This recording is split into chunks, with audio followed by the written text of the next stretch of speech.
My name is Morgan Ellis. I'm 33 years old.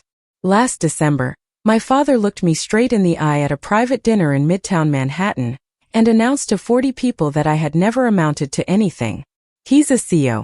He runs a mid-sized investment firm on Park Avenue, the kind of place where men in tailored suits toast each other over wine bottles that cost more than my first apartment's monthly rent. He spent his entire career being the most important person in every room he enters. What he didn't realize, what not a single person at that table realized, was that the man sitting 3 chairs away had just processed my company's $9th billion transaction, and he was seconds away from standing up. But I'm getting ahead of myself. Before I tell you what unfolded at that dinner, please take a moment to like and subscribe.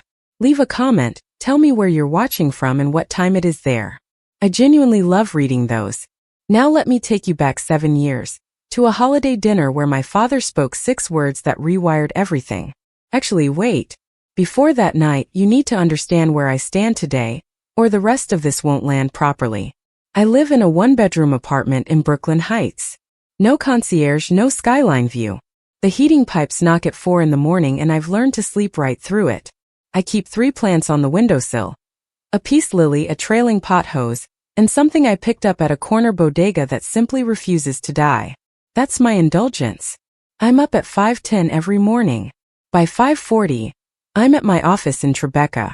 It's a spare space, glass partitions, 23 employees, bare walls except for a whiteboard buried in equations that look like gibberish to most people and look like money to me.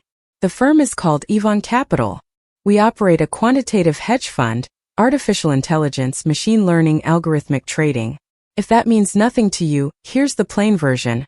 We built software that reads the market faster and sharper than any human team operating on Wall Street.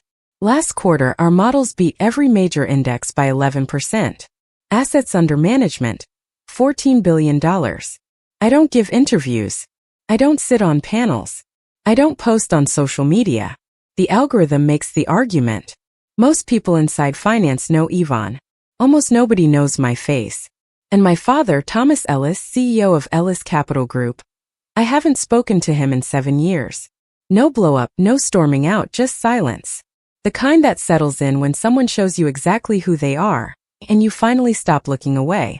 That was fine with me, all of it, until a cream-colored envelope appeared on my desk on a Tuesday morning in November. My parents split when I was 13. My mother, Diane Calloway, taught 10th grade English at a public high school in Stamford, Connecticut. My father ran numbers. She ran sentences. They met at a charity event in 1988 and were married within 3 months, which tells you everything you need to know about how Thomas Ellis makes decisions, fast, certain, and without consulting anyone. For 13 years it worked. Then it didn't. The specifics don't matter much. What matters is this. My father moved to a house in Westport. He paid the court-mandated minimum in child support for his income bracket. He bought a 5-bedroom colonial with an in-ground pool and sent my mother a check that covered groceries and part of the electric bill. 18 months after the divorce, he married Sandra. She came with a 6-year-old son named Bryce from a previous marriage. She also came with a flair for interior design, a membership to the local country club, and an opinion on absolutely everything. I still visited 2 weekends a month, as the custody arrangement required. But every time I walked into that house, something had shifted. First it was my bedroom. Sandra turned it into a home office. Then it was the photographs. My school pictures came down from the hallway wall. Bryce's sports trophies went up. My mother never said a bitter word about any of it. She'd stand at the kitchen counter marking papers and say, "Your father loves you the only way he knows how." I believed her for 13 more years. I kept showing up, kept calling, kept telling myself the silence on his end meant he was busy, not that he'd chosen to pull away. Then came the day I stopped pretending. At 18, I received a full scholarship to Cornell for applied mathematics. I remember the call exactly. I was sitting on my mother's back steps in Stamford when the financial aid office said the words full tuition, and my mother walked outside and started crying into a dish towel. We drove to a diner on Post Road and split a slice of lemon meringue pie, and she said, "This is the start of something, Morgan." She was right. My father had a different reaction. "Don't bother," he said. We were sitting in his home office in Westport. Bryce was in the next room watching television. Sandra was arranging flowers in the hallway. Come into the firm. You don't need a degree. You need real-world experience. I told him I wanted to study mathematics, that I was genuinely good at it, that this scholarship was a once-in-a-generation opportunity. He leaned back in his chair. Math? You want to spend 4 years in a classroom running numbers while I'm out here building something? I said yes. He cut off every dollar beyond what the court required. No help with housing, no car, no tuition assistance, nothing. Sandra made it worse the way she always did. She'd call my mother's house and leave voicemails. Thomas is devastated. Diane Morgan is so headstrong. She thinks she's smarter than him. She told people at the country club that I'd rejected the family business. She told Bryce I was selfish. Bryce was 11. He started showing up at the firm on Saturday mornings wearing a little blazer, sitting in on meetings he didn't understand. Thomas walked him around the office like he was presenting a trophy. I worked 2 jobs through university. Graduated with highest honors. My father didn't attend.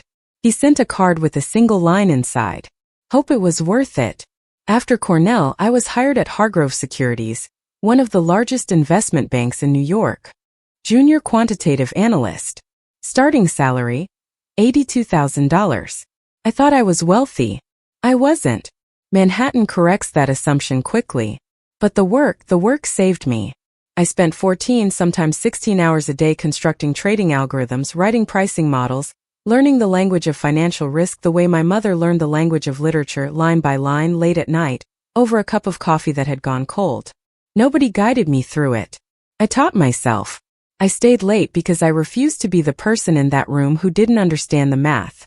I'd sit at my desk at midnight, headphones in, tracing through a broken valuation model while the cleaning crew moved around my chair. And I got good steadily, quietly good. In my second year, I earned my first real bonus. For $1,000 after taxes. I walked into a jewelry boutique on Madison Avenue and bought a Cartier watch. Not for show, I wore it under my sleeve. I bought it so I could look at my wrist every morning at 5:40 and remember one thing. I earned this. Nobody handed it to me. Nobody passed it down. My supervisor noticed me. His name was James Whitfield. A vice president at the time. Sharp, methodical, old school, the kind of banker who read every footnote and never raised his voice. He started sending me the complex models, the ones senior analysts quietly avoided. I still called my father once a month. He always picked up. He always asked the same question. When are you going to do something real? Then came Thanksgiving 2019. The last one I ever spent with my father. I drove 2 hours from Brooklyn to Westport on a cold Thursday morning. My mother had already declined the invitation. She'd stopped going to Thomas's holidays years earlier, without drama, without explanation. I went alone. The house looked the same. The pool glowed pale blue through the back windows. Sandra had set the table for 14. Family plus 4 of Thomas's business partners and their spouses. Crystal glasses, cloth napkins, a centerpiece that probably cost more than my rent. Bryce was 20, home from his university. He wore a cashmere pullover and spoke loudly about an internship at a private equity firm that Sandra had arranged through a personal connection. He hadn't earned it. He didn't need to. I sat between a portfolio manager named Alderton and his wife, who asked what I did. I told her I was a quantitative analyst at Hargrove Securities. She smiled politely. Thomas, at the head of the table, overheard. Morgan, he said, loud enough to carry. Tell everyone about this big plan of yours. I didn't want to, but he pushed. So I said it. I was exploring the possibility of launching my own fund. A quantitative fund built on machine learning models. Thomas laughed. Sandra laughed a half-beat behind him, the way she always did. A fund, he said. With whose capital? He looked around the table, inviting the room into the joke. You don't have the instinct, Morgan. You have textbook theories. He raised his wine glass, smiled, and then said it. The 6 words I will carry in my chest for the rest of my life. You will never make a dime. I set down my napkin. I stood up. I didn't shout. I didn't cry. I looked at my father and said, "Thank you for dinner." Then I walked out. Past the pool, past the pale blue water, past the centerpiece and the crystal glasses and the 14 place settings. I drove 2 hours back to Brooklyn in complete silence.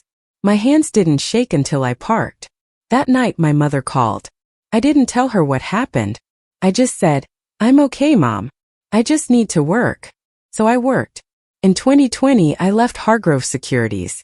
I took everything I had saved, $220,000, plus a small business loan, and launched Devon Capital. 3 employees, a shared office in Jersey City alongside an accountant and a physical therapist.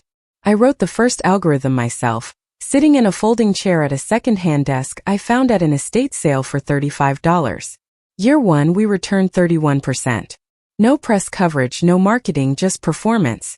Word traveled through the quant community the way it always does, quietly, through private channels and conference hallways. By 2022, assets under management reached $380 million. I moved the office to Tribeca, hired 8 more people, and started sleeping 5 hours a night instead of 4.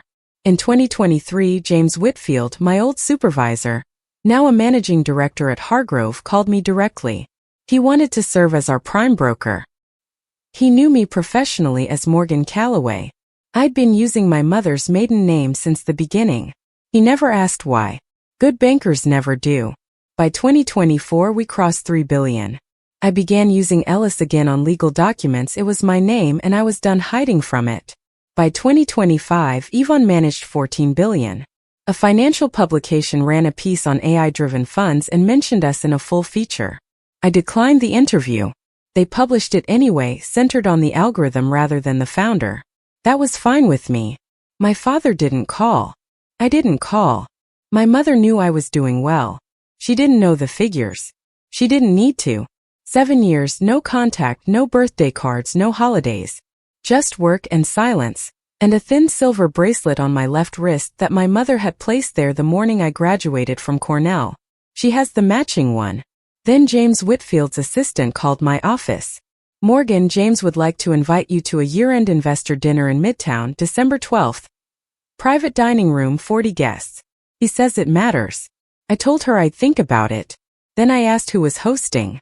"Ellis Capital Group," she said. "A Thomas Ellis. Do you know him?" Paused 3 seconds, maybe 4. "It's a fairly common name," I said. I hung up and sat at my desk for a long time. The cream-colored invitation arrived by courier 2 days later. Heavy cardstock, gold-embossed lettering, the Ellis Capital logo in the corner. I turned it over in my hands. I could have said no. I could have called James and told him the truth, that Thomas Ellis was my father, that we hadn't spoken in 7 years, that the last thing he'd said to my face was that I'd never make a dime. James would have understood. He'd have quietly pulled my name off the list and never brought it up again. But here's the thing. I was 33 years old running a $14 billion firm, and I was still letting one man's opinion determine which rooms I walked into. So I decided to go. Not for Thomas, for me. Because I was finished avoiding rooms. I called my mother that evening and told her about the dinner. She was quiet for a moment, then said, "You don't have to go, sweetheart." "I know, Mom. That's exactly why I'm going." She laughed softly, the way she does when she's proud and worried at the same time. "Wear the bracelet," she said. "Always do," I said. December 12th, 8 days out. I set the invitation on my desk beside my monitor and went back to my models. 7 years of silence, 1 phone call, and now I was about to walk into my father's dinner as a guest of his most important banker, and he had no idea I'd be there. If you've ever had to walk into a room where someone had written you off, you know exactly what this feels like. Hit subscribe because what happens at that dinner you need to hear every word. December 12th. I stood in front of my closet at 5:20 in the evening and made a decision that would probably have unsettled Sandra if she ever found out. I chose the simplest thing I owned, a black dress, no label, no statement, knee-length long sleeves, the kind of dress that says absolutely nothing about how much money you have. I slid the Cartier watch onto my wrist and fastened my mother's silver bracelet beside it. That was it. No stylist, no blowout. I pulled my hair back, put on flat shoes, flats because I don't perform authority through height, and ordered a car from my phone. On the ride into Midtown, I pulled up James's guest list on my tablet.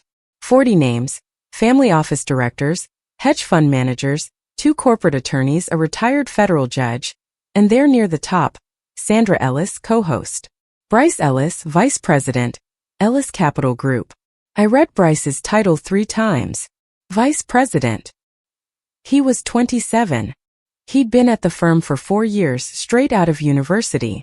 No graduate degree, no analyst rotation, no track record, just the last name in a blazer. I set the tablet down and looked out the window at Manhattan in December. Holiday lights on Fifth Avenue. Cabs barely moving. People on the sidewalk carrying shopping bags. The city had no interest in my family's history. That was a comfort. The car pulled up to a high-rise on West 54th Street. A doorman opened the car door. I stepped out, checked my watch and walked into the lobby.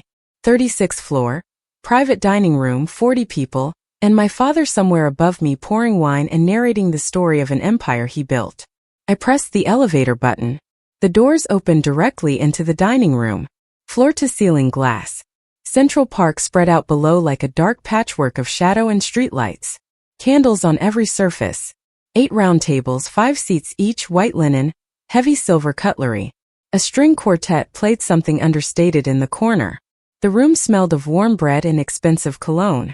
40 people, maybe 45, standing holding champagne flutes, laughing the way wealthy people laugh at parties. Not because something is genuinely funny, but because laughing is what you do while you wait for the real conversation to begin. I spotted him immediately. Thomas Ellis stood at the far end of the room near the windows, silver hair now cropped shorter, a dark navy suit, gold cufflinks with his initials T engraved in clean serif font. He held a glass of red wine in his left hand and gestured broadly with his right, deep into a story, a cluster of men nodding on cue. Sandra was beside him, a burgundy dress, a bold statement necklace. She moved between groups the way a seasoned host moves, touching elbows, tilting her head, showing every tooth in her smile. She'd been rehearsing this role for 20 years. And Bryce? He stood at the bar in the corner, drink in hand, laughing just a fraction too hard at something nobody else found particularly amusing. His suit jacket pulled across his shoulders like it was one size too small. He looked like a man wearing someone else's clothes and hoping nobody noticed. None of them had seen me yet. I stood near the elevator, accepted a glass of water from a passing tray, water, not champagne, and watched. Thomas raised his wine glass. A Grand Cru Bordeaux. He always ordered the same bottle at important dinners. He clinked it against someone's flute and said, loud enough to carry across the room, to another year of building something that endures. Everyone drank. I didn't. James found me before I'd finished my water. He crossed the room with that unhurried, long-strided walk of his, 6'2", silver at the temples, reading glasses hooked on his breast pocket. James Whitfield always looked like he'd just finished something important, and was already moving on to something more important. He shook my hand with both of his. Morgan, glad you made it. He smiled. Come on, there are people I'd like you to meet. He walked me through the room, introduced me to a family office director from Boston, a hedge fund manager from Greenwich, a woman who ran a private equity firm out of Chicago. James was measured. He didn't mention Yvonne Zam in front of other guests. He simply said, Morgan runs one of the sharpest quant operations I've ever worked alongside. They were interested. They handed me cards. At one point, the hedge fund manager tilted his head. Ellis, like Thomas Ellis? Are you related? I took a slow sip of water. It's not an unusual name. He accepted that. In finance, when someone deflects, you note it and move on. Thomas was still across the room. He hadn't seen me. He was performing for 2 men I didn't recognize, prospects, judging by how much effort he was expending. Sandra continued her orbit. She hadn't crossed my path yet. Then Bryce walked past on his way to the bar for a refill and stopped mid-step. He stared at me for 3 full seconds. His mouth opened slightly. His eyes narrowed. Then he kept walking, as if he recognized the face but couldn't quite locate where he knew it from. My hand found the silver bracelet. I turned it once around my wrist. Sandra spotted me 6 minutes later. She was making her rounds. A touch on a shoulder here, a compliment there, when she turned and stopped just for a moment. Then the smile returned, wider, sharper. Morgan. She crossed the distance in 4 quick steps, heels sharp on the marble floor. Goodness, I almost didn't place you. Her voice carried. The couple nearest to us turned to look. Everyone, Sandra said, placing a hand on my arm, a gesture that looked warm and felt like a restraint. This is Morgan, Thomas's daughter from his first marriage. She's been away for a while. Away, She said it the way you'd say away if someone had been quietly falling apart somewhere and had finally resurfaced. Not estranged. Not shown the door. Away. As though I'd taken an extended holiday and simply lost track of time. Hello, Sandra, I said. You look well. Thank you, sweetheart. She tilted her head. What brings you here tonight? Are you someone's guest? The question landed like a slap gift wrapped in satin. She delivered it with a smile. She always did. I was invited, I said. The smile faltered. Her eyes dropped to the cream invitation I had placed on the cocktail table beside me. Gold embossed, my name printed clearly under the words RSVP confirmed. Her gaze stayed on it one beat too long. Well, she said. How lovely. She excused herself with a squeeze of my arm that left a white mark and walked directly to Thomas. She leaned close to his ear. I couldn't hear the words, but I didn't need to. His jaw tightened. He set down his wine glass, and for the first time in 7 years, my father looked across a crowded room and found me standing in it. He came to me. Of course he did. Thomas Ellis doesn't get summoned, he arrives. He crossed the room slowly, buttoning his jacket as he walked, a habit I'd forgotten about, that small habitual reaching for composure before every difficult moment. Sandra stayed back, watching from the bar like a coach watching from the sideline. Morgan. He stopped 3 feet away and smiled, the professional smile, the one he reserved for clients. Not the one he used when I was 9 and brought home a perfect math score. That smile had been gone for a long time. What a surprise. Hello, Dad. I didn't realize you knew anyone here tonight. He said it lightly, conversationally, the way you'd speak to an acquaintance who had wandered into a private event. I know a few people. He nodded slowly. His eyes moved across my dress, my shoes, my watch.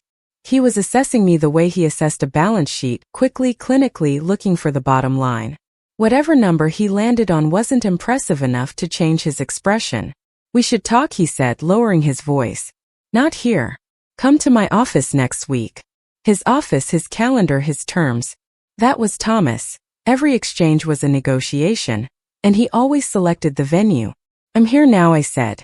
If you'd like to talk, we can talk tonight. His jaw shifted. He wasn't accustomed to hearing no from anyone, least of all from me. Before he could respond, Bryce appeared at his shoulder. He'd placed the face. The person he couldn't identify at the bar had clicked into recognition. Wait, Morgan. He looked at Thomas. She actually came? Hello, Bryce. Bryce turned to his stepfather. Dad, did you invite her? Thomas's answer came flat, quiet, one word. No. He said it like it was an answer to more than just the question. A server rang a small chime and the room began settling into chairs. I found my place card at table 1, the center table, 10 seats, positioned directly at the heart of the room. James had arranged the seating. He'd placed me 4 chairs from Thomas, with a clear sightline across the white linen. Thomas sat at the head. Sandra to his right, Bryce to his left, James directly across from Thomas. And me, between James and a silver-haired woman who managed a family trust out of Greenwich. As I pulled out my chair, I noticed a slim leather-bound booklet resting on each plate. The evening's program.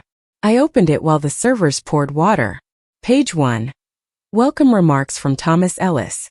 Page 2. A timeline of Ellis Capital Group's 30-year history. Heavy on nostalgia. Understated on recent returns. Page 3 stopped me. Featured remarks. James Whitfield, Managing Director, Hargrove Securities. And below that, in smaller type, Credit Facility Review, Ellis Capital Group. I read it twice. Then I understood. This dinner was not a celebration. It was an audition. Thomas was performing for James. The wine, the venue, the string quartet. All of it was staged to impress the one man in the room who held the keys to Ellis Capital's credit line. And that man, James Whitfield, was my prime broker. Yvonne's brokerage fees alone generated more annual revenue for Hargrove than Ellis Capital's entire relationship. $14 billion in assets flowing through James's desk, managed by the woman sitting 4 chairs from Thomas Ellis. I closed the booklet, set it beside my water glass, and sat very still. My father needed James. James needed me.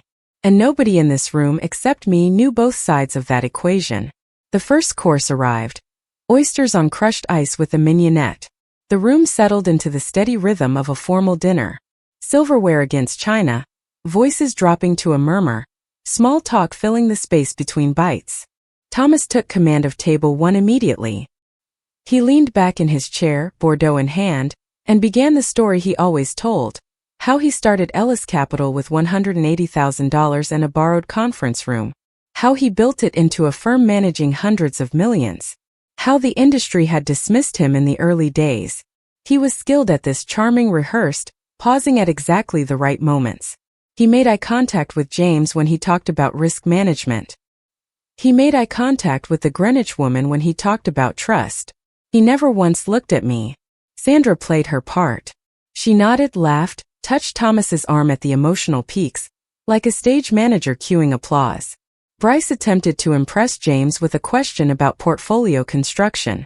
He cited a Sharpe ratio with confidence, spoke it loudly, and was off by a full point.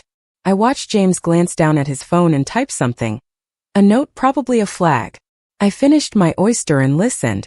I said nothing. The silver-haired woman beside me leaned over slightly. "You're very quiet," she said. "I'm a good listener." She smiled. "In a room like this, that makes you unusual." She was right. Everyone at this table was performing. Thomas performing for James. Sandra performing for Thomas. Bryce performing for the room. And me. I was the only person at this table with nothing to prove tonight. Sometimes the most powerful thing you can do in a room full of egos is sit completely still and say nothing at all. The main course arrived. Servers refilled the wine and Thomas stood again. He tapped his glass with a knife. The room went quiet. "Ladies and gentlemen." He lifted the Bordeaux like a scepter. "Thank you for being here tonight." He looked around the room, landing on each table the way a practice speaker works a congregation. "This firm is my legacy. It is the defining work of my life. And tonight, I want to recognize the people who make it possible." He looked at Sandra. My wife Sandra, who has been my partner in every since. Sandra pressed a hand to her chest, modest and practiced. Then he turned to Bryce. "And my son Bryce, vice president of Ellis Capital, the next generation of this firm's leadership." Bryce straightened, nodded once, arranged his face into something serious. Thomas raised his glass. "This firm is my family, and my family is this firm." Everyone at the tables raised their glasses. The room murmured approval. He did not mention me. I was sitting 10 feet away. He had named his wife, his stepson, his firm. He had spoken past the daughter who shared his blood and his last name, as though I were an empty place setting that someone had arranged there by mistake. James looked at me across the table, then back at Thomas. His brow creased just a fraction of a second, a flash of something. He was working out why the evening's host had acknowledged everyone at the center table except the woman his most important client had arrived alongside. I found the bracelet beneath the table. I turned it once and waited. The main course was dry-aged beef, sliced thin, with a truffle reduction and something architectural made of root vegetables. Bryce had finished his second cocktail and moved into the wine. The alcohol made him bolder. It always had. He turned to me between bites, loud enough for half the table to hear. "So Morgan, what are you up to these days? Still messing around with math problems?" I set down my fork. "I work in finance." "Finance?" He said, the way you'd say finger painting. "Like what exactly? Back office stuff?" A few people offered polite, uncomfortable laughter, the kind that means nobody finds it funny but nobody wants to sit with the silence. James didn't laugh. He watched. Bryce grinned. "I'm just messing around. But seriously, it must be rough out there starting from nothing. No family connections, no capital base. Dad always figured you'd land on your feet eventually." "Eventually is a long road," I said. I found a shorter one. The subtext cleared right over his head. He turned back to his wine. But Sandra caught it. She studied me the way a cat studies a bird that has just discovered it has wings. "Morgan always preferred doing things her own way," she said to the Greenwich woman beside me, just loud enough for the table. "Perhaps too much so. Some people withdraw from their families and then seem surprised when the distance becomes permanent." She delivered this with a gentle smile. The practiced warmth of a woman who has spent 2 decades reshaping the past in real time. I looked at James. He had set down his fork. His head tilted fractionally, the way it did during quarterly reviews when he was recalibrating something. He was paying close attention now. Dessert arrived, a dark chocolate torte with candied citrus. Sandra rather, chose this moment, as the servers placed the plates and refilled the coffee, to make her real move. She turned to the couple across the table, a portfolio manager and his wife, and said with practiced warmth, "You know, we tried so sincerely to stay close to Morgan over the years. Birthdays, holidays, we always left the door open. But some people simply aren't wired for family. They go off and do their own thing." She said it with a wistful shake of her head, as though she were the heartbroken parent, arms perpetually open, waiting for a child who never returned. Then she looked directly at me. Full eye contact. The smile held, but the eyes didn't match. "This table is for people who've built something, Morgan. What exactly is it that you've built?" The question hung in the air like a stopped clock. 3 people at the table stopped chewing. The Greenwich woman examined her dessert plate. The portfolio manager's wife became suddenly absorbed in her napkin. I picked up my coffee, took a sip, set the cup back in its saucer without a sound. "Something that keeps me occupied," I said. Thomas chuckled from the head of the table. "That's one way to put it." Sandra smiled wider. Bryce laughed. The table exhaled. James's face was completely still. I placed the embossed invitation on the linen beside my plate, and smoothed it once with my fingertips. Then I folded my hands in my lap and looked at no one. That should have been the end of it. A quiet barb, a quiet deflection, and dessert. But Thomas wasn't finished. Thomas was never finished when there was an audience. My stepmother had just told a room full of CEOs I hadn't built anything. My father had laughed. And the man sitting across from me, the one holding the keys to my father's credit line, still hadn't touched his dessert. If you've ever been the person everyone at the table dismissed, drop a comment. I want to hear your story and stay because the next 60 seconds changed everything. Thomas pushed back his chair and stood again. He had that look, the half smile, the loose shoulders, the ease of a man who has never been challenged in a room he's paid for. He held his wine glass like a prop. "You know what I always tell young people," he said, scanning the room, making sure every table was listening. This was his stage. His annual performance. Don't chase theories. Don't spend years collecting credentials when you could be building something real. Don't sit in a seminar running equations when real work is sitting right in front of you. He let it land. Then he turned to me. "My daughter." He gestured with the wine glass. "Morgan here chose the academic path over the practical one.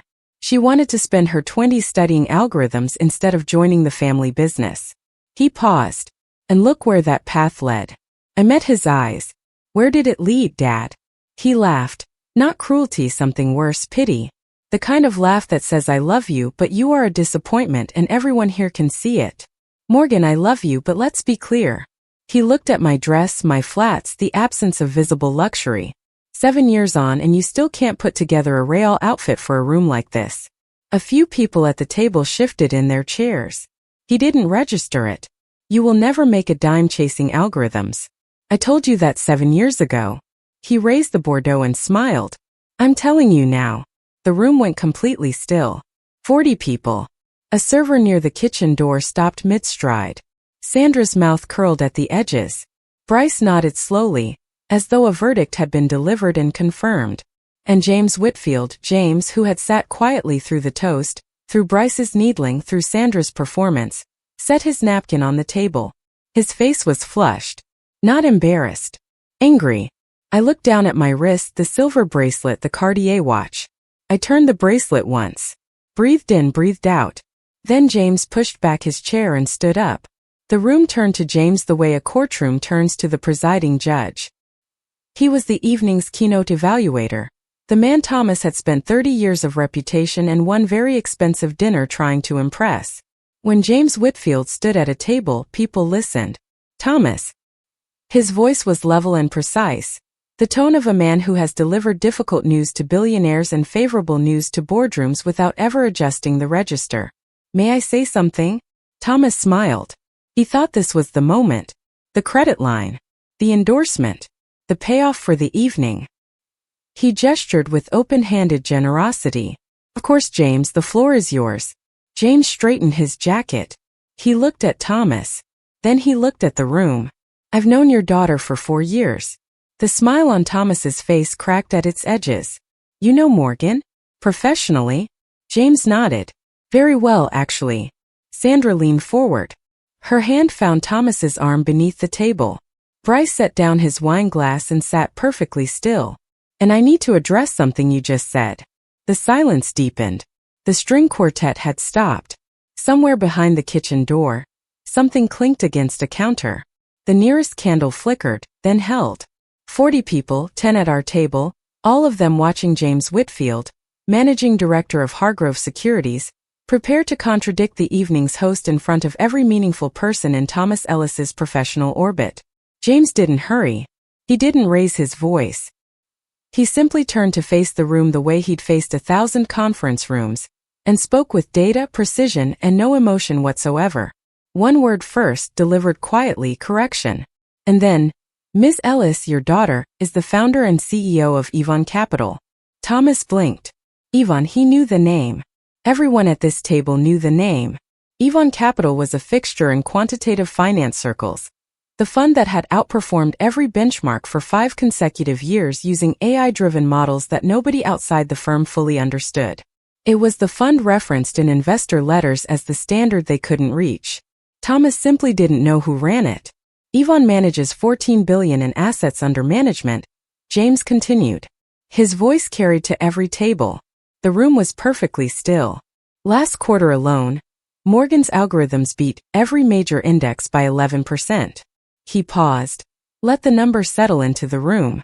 And as of last week's independent valuation, James looked at me, a single small nod, an acknowledgement between professionals. Ms. Ellis crossed billionaire status and personal net worth. Silence. Not the polite kind. Not the kind that precedes applause. The kind where 40 people simultaneously understand that they have been watching a man humiliate someone who could purchase his entire firm on a single quarter's returns. Thomas's color drained.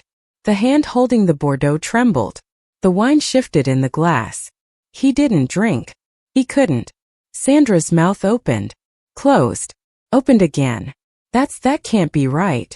Bryce's jaw dropped, visibly fully dropped. He looked at me, then at James, then back at me like a man watching a card trick and trying to find the hidden pocket. James wasn't finished. Thomas, I came here tonight to evaluate your credit line. I should mention, Yvonne's brokerage fees alone are worth 12 times your firm's annual revenue to my bank. He straightened his glasses. Your daughter isn't someone who can't put together a proper outfit. She is the most valuable client I have. He sat down, picked up his coffee, and took a sip. The string quartet did not resume. The reactions arrived in layers, the way they always do when something breaks open in public. Thomas stood, then sat, then stood again, half up like a man who had forgotten whether he was arriving or leaving. Morgan, I had no idea. Sandra started crying on cue. Perfectly timed, precise. She pressed a napkin to her face and turned to the couple beside her. This isn't right. Thomas built this firm with nothing. Nothing. And now his own daughter walks in here to make him look small. She was rewriting the story in real time. She was practiced at it. 2 decades of practice. Bryce went the other direction. His face darkened. He slapped his open palm on the table, glasses rattled, and pointed at me. So what? So she got lucky with some computer model? That doesn't make her family. His voice cracked. She's the one who walked away. She abandoned all of us. I'm the one who stayed. I'm the one who showed up every day while she was off doing whatever she was doing. Bryce. My voice was steady. I looked at him the way you look at a spreadsheet with an error in the formula. I didn't leave. I turned to Sandra, whose tears had already begun to dry. Your mother helped bolt the door. The table went silent again. The couple beside Sandra looked at her, then at Thomas, then at the napkin she was twisting in her hands. Thomas's voice came out stripped bare. Morgan, can we please speak privately? Privately. But every word he had spoken tonight had been public. The toast. The jokes. The 6 words about dimes. He had chosen an audience for all of it. So why should my answer be any different? I stood. I didn't raise my voice. I didn't need to. When a room is already this quiet, a measured tone carries further than a shout. Dad. I looked at him, really looked at him. The silver hair, the monogrammed cufflinks, the glass of Bordeaux he hadn't been able to drink since James stood up. I didn't come here tonight to humiliate you. I came because James invited me to a business dinner.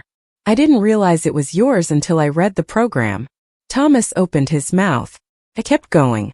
You asked me 7 years ago what I was building. Tonight you have your answer. I kept my voice even, the way I keep it during investor calls. Clear, factual, stripped of performance. But I want to be clear about something else.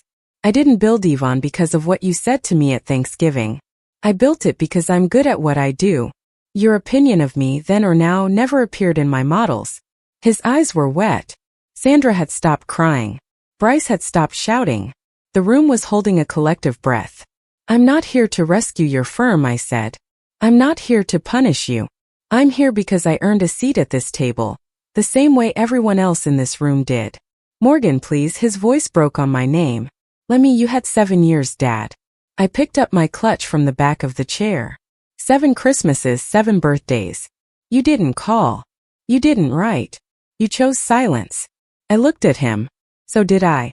The clutch was small and black. My phone, my ID, and a lipstick I hadn't used all evening.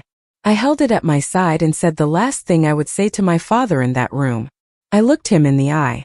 I didn't leave, Dad. You locked the door. He flinched, a full-body flinch like a man who hears the impact just after it arrives. His grip tightened on the back of his chair. His mouth moved but nothing came out. I turned to James. Thank you for the invitation, James. I'll see you at our Q1 review. James nodded once. Looking forward to it, Morgan. I walked toward the elevator. My flats made no sound on the marble. No heels, no dramatic punctuation. Just a woman in a black dress leaving a party that was never really hers to begin with. Nobody stopped me. Nobody spoke. 40 people watched me cross the room. The portfolio manager, the Greenwich woman, the retired judge, the server near the kitchen door still holding a tray they'd forgotten to set down. Sandra, mascara smudged, napkin in her fist. Bryce, both hands flat on the table, staring at the middle distance. And Thomas.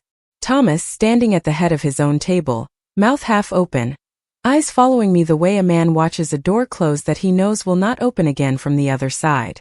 I pressed the elevator button. The doors opened. I stepped inside. On the table behind me, my invitation still sat beside Thomas's untouched Bordeaux, cream cardstock, gold embossed. The name Morgan Ellis printed in letters he had spent 7 years trying to make invisible. The doors closed. I was alone. The lobby was quiet. A doorman held the front door and said, "Good evening, ma'am." I walked out onto West 54th Street, December in Manhattan, 33 degrees.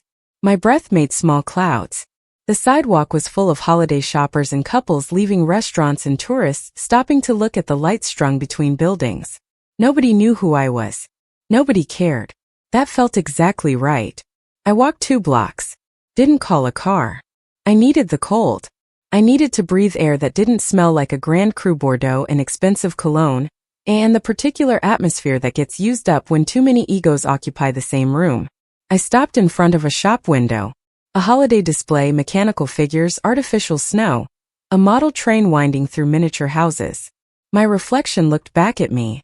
Black dress, flat shoes, Cartier watch on one wrist, silver bracelet on the other. I pulled out my phone and called my mother. "Hi, Mom." My voice cracked just slightly for the first time all evening. "How did it go, sweetheart?" He said it again, I told her. "You'll never make a dime." In front of 40 people. She was quiet for 3 seconds. Then, "And what did you do?" I let someone else correct the record. And then I walked out. "I'm proud of you, Morgan." Her voice was steady, the steadiest thing I'd heard all night. "Not because of the money. Because you walked out." She paused. "Was it worth going?" I looked down at the bracelet. Her bracelet, thin sterling silver. No inscription, worn smooth at the edges. I ran my thumb across it. "Yeah, Mom. It was." We stayed on the phone for 12 minutes after that. She told me about her piece, Lily. I told her about mine. Neither of us mentioned Thomas again. I didn't see what happened after I left. James told me 2 days before Christmas, over coffee at his office. Here's what I missed. The room didn't recover. Guests began making their excuses within 5 minutes.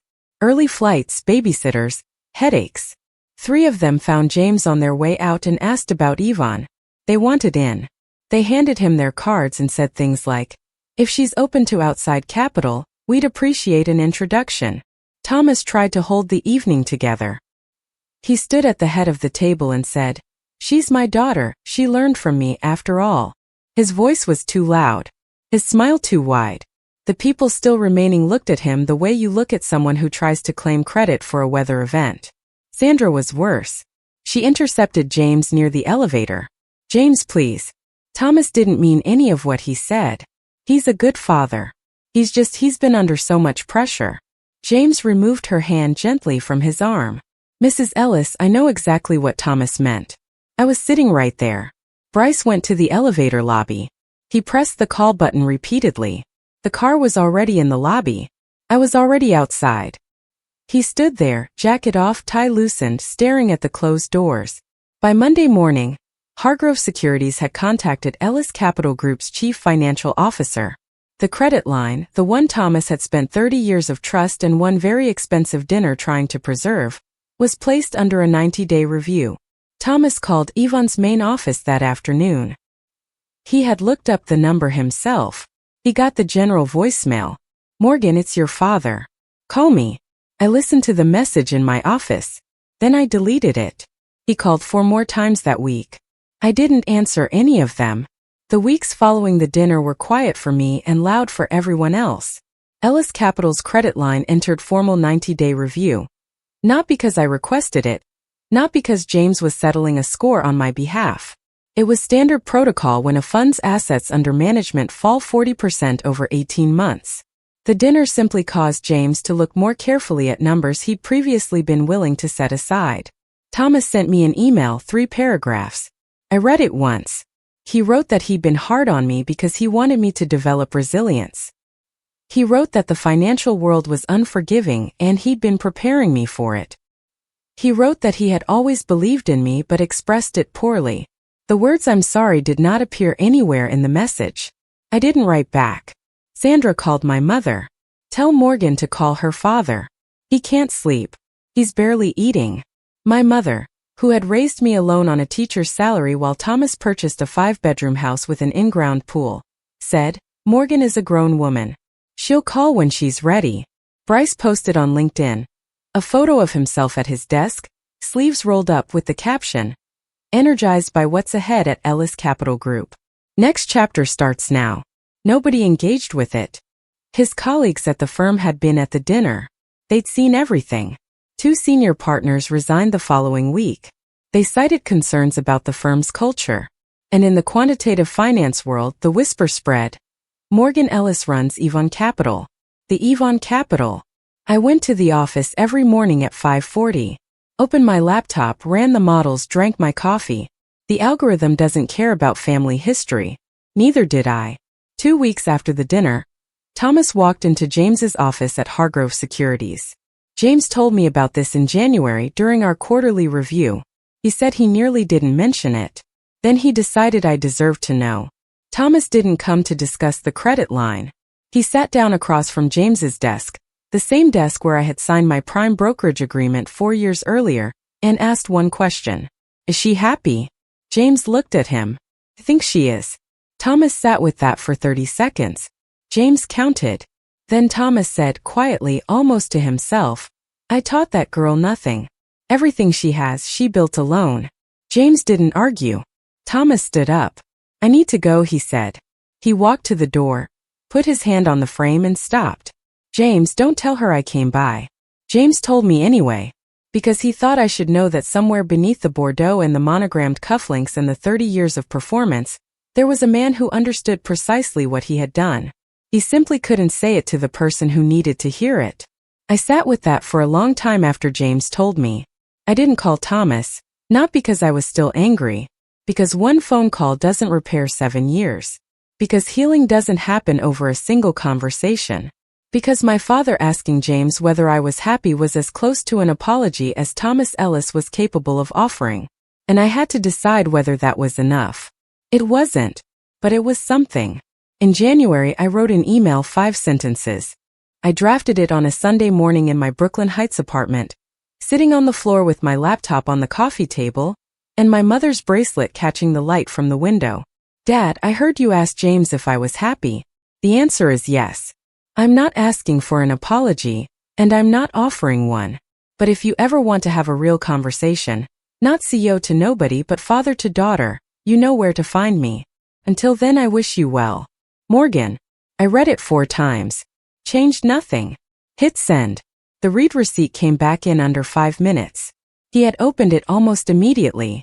I pictured him at his desk in Westport, or maybe in the home office where he'd once told me to give up on Cornell, reading 5 sentences from the daughter he had spent 7 years not calling. No reply came that day or the next or the week after. Maybe one day he would write back. Maybe he wouldn't. I had said what I needed to say. Not to win, not to wound, but to leave the door unlatched on my side. What he did with that was entirely up to him. I closed my laptop, touched the bracelet, and went to make coffee. 3 months after the dinner, here's where things stand. Yvonne Capital manages $16 billion. We hired 8 new people, bringing the team to 31. I still arrive at the office at 5:40. I still wear the same watch and the same bracelet. I still don't give interviews. Ellis Capital's credit line was renewed, for 6 months, not the full term. Not because of me. James's evaluation was independent. The numbers supported a conditional extension with tightened restructuring requirements, and 2 new independent directors added to the board. Thomas lost sole decision-making authority for the first time in 30 years. The firm didn't collapse, but it was no longer entirely his. Sandra went quiet. She stopped calling my mother. She stopped hosting events. 2 friends from her social circle pulled invitations to the spring gala. She didn't fight it. Bryce is still vice president. But the 2 senior partners who resigned took their client books with them. He's working longer hours now, without mentors, without shortcuts, without anyone handing him the next step. For the first time in his life, nothing is being arranged for him. Whether that breaks him or builds him isn't my story to carry. My mother and I have dinner every Thursday at a small Italian place in New Haven. She always orders the same thing: penne with marinara and a glass of the house white. I order whatever's new on the menu. We talk about her students, my pothose, the book she's been reading. We don't talk about Thomas unless she brings it up. She rarely does. She wears her bracelet every day. So do I. 2 silver bracelets. No inscription, no stones, just silver on skin. Worn by a high school English teacher and a fund manager who learned everything that mattered at the same kitchen table in Stanford. I also started a mentoring program, Young Women in Quantitative Finance. Analysts, developers, mathematicians who look around their trading floors and don't see anyone who looks like them. I meet with 4 of them once a month. I tell them the same thing every time. The math is enough. You are enough. Don't let anyone else's opinion become the ceiling you live inside. Here's what I know now. The people who tell you that you'll never make it aren't predicting your future. They're confessing their fear that you will. And when you do, you don't owe them a victory speech. What you owe yourself is a quiet Tuesday morning, a model that runs clean, and a mother who picks up on the first ring. That's my story. 7 years of silence, 1 dinner, and a banker who said what I never needed to say myself. If this reminded you that your worth isn't something anyone else gets to vote on, share it with someone who needs to hear that today. Drop a comment, hit subscribe, and I'll see you in the next one.